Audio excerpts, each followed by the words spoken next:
আমার এক হিন্দু বন্ধু আমাকে বলল যে দেখো আমরা গরুর মাংস খাই না, কারণ গরু আমাদের মা। খুব ভালো কথা। আমিও তাকে চিন্তা করলাম যে আসলে গরুকে যখন মা বলছে তাহলে গরুর মাংস খাবে কেমন করে। তাকে আর কিছু বললাম না। তো বললাম যে এটা তো হারাম না, তোমাদের জন্য এমন না যেটা গরুর মাংস গায়ে লাগলে পাপ হয়ে যাবে বা গরুর রক্ত গায়ে লাগলে পাপ হয়ে যাবে। মুসলমানদের শুয়োরের রক্ত যদি গায়ে লাগে তাহলে সেটা তার জন্য অপবিত্র হবে, তাই শুয়োরের মাংস খায় না এবং এটাকে অপবিত্র বলা হচ্ছে। তোমাদের কি সেরকম কোনো ব্যাপার আছে? বলছে না, শুয়োরের মতন না। আমরা তাহলে কিসের মতন? তাহলে গরুর মতন। গরুর দুধ খাও, তাই গরু মা। আর যদি গরুর এক ফোঁটা ছিটে ফোঁটা রক্ত বা গরুর রান্না করা ঝোল তোমার গায়ে লাগে তো তোমার জাত যাবে কেন? এতে তো জাত যাবার কিছু নেই। আমি তাকে জিজ্ঞেস করলাম গরু কোন সেন্সে মা হচ্ছে? গরু তো একটা প্রাণী। বলে না আমরা গরুর দুধ খাই তাই গরু মা। আমি বললাম অনেকে তো ছাগলের দুধও খায়। আমি উত্তরপ্রদেশে গিয়ে দেখেছি প্রত্যেক বাড়িতে ছাগল পোষে, ছাগলের দুধ খায়। তো ছাগলকে তো মা বলে না, গরুকে মা বলো এই জন্যেই যে গরু দুধ দেয়। তখন তাকে বললাম আরে গরু দুধ দেয় না, গরুর যে দুধ তার শরীরে ঈশ্বর দিয়েছে সেটা তার বাচ্চার খাবার জন্যে। তোমরা তার থেকে ফাঁকি দিয়ে দুধ টেনে টেনে বের করে নাও।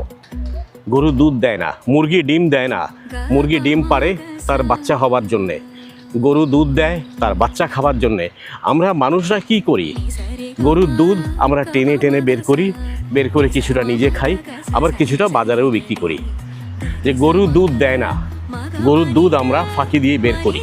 যখন দুধ দেয় না সেই মাকে কিন্তু আমি লাঠি দিয়েও মারি। আচ্ছা, যদি তুমি মাই বলো, গরুকে যদি মা বলো, গরু যখন দুধ দেয় না তখন তাকে লাঠি দিয়ে মারো। গরু যখন দুধ দোয়াবার সময় যখন তোমাকে লাথি মারে, তুমি তাকে লাঠি দিয়ে তার মাথায় আঘাত করো, তার গায়ে মারো কেন? মায়ের দুধ কি কেউ এভাবে ছিনতাই করে নেয়? যদি মাই হয় তাহলে স্বইচ্ছা সে দুধ দেবে তার সন্তানদের, তা না করে তার দুধ তো তাকে নিচ্ছ এবং সে না দিলে সে যদি লাথি মারে তাহলে তাকে তুমি লাঠি মারছো। এ কীরকম বিচার? গরু নিহায়ত একটা প্রাণী, তবে হ্যাঁ গরু যথেষ্ট উপকারী প্রাণী, এতে কোনোই সন্দেহ নাই। পুরো পৃথিবীর মানুষ এটা স্বীকার করে নেবে এবং এক বাক্যে আমিও বলছি পৃথিবীর মধ্যে যতগুলো প্রাণী ঈশ্বর পাঠিয়েছে তার মধ্যে সবচেয়ে উপকারী প্রাণীর মধ্যে গরু একটা। কিন্তু গরু মা নয়, গরু হচ্ছে উপকারী প্রাণী এবং ঈশ্বর আমাদের জন্যই পাঠিয়েছে। এক সময় তো ব্রাহ্মণরা নিজেরাও গরু খেত, শাস্ত্রে তার প্রমাণ পাওয়া যায়। স্বামী বিবেকানন্দই সে কথা স্বীকার করে গেছে যে ব্রাহ্মণরা গরু খেত এবং তারাই নিজেরা গরু খেতে বলেছেও। কোনো হিন্দু ভাই যখন গরুর দুধ দোয়াতে যায়, যদি গরু একটা লাথি মারে, সেই হিন্দু ভাইটাই তখন গরুকে লাঠি দিয়ে তার মাথায় বা তার শরীরে আঘাত করে। তখন কি মনে থাকে না এটা আমার মা? কথা বলতে গেলে তো শুনতে খারাপ লাগবে, আমি কিন্তু কটাক্ষ করে বলছি না। আমার প্রশ্নগুলো হচ্ছে এগুলো জানার জন্যে। আমি জানতে চাচ্ছি, হয়তো আমি অনেক কিছুই বুঝি না।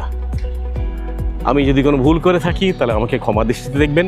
আর আমার প্রশ্নগুলো থাকলেও যদি সম্ভব হয় তো আমাকে বুঝিয়ে আমার কমেন্টসে লিখবেন।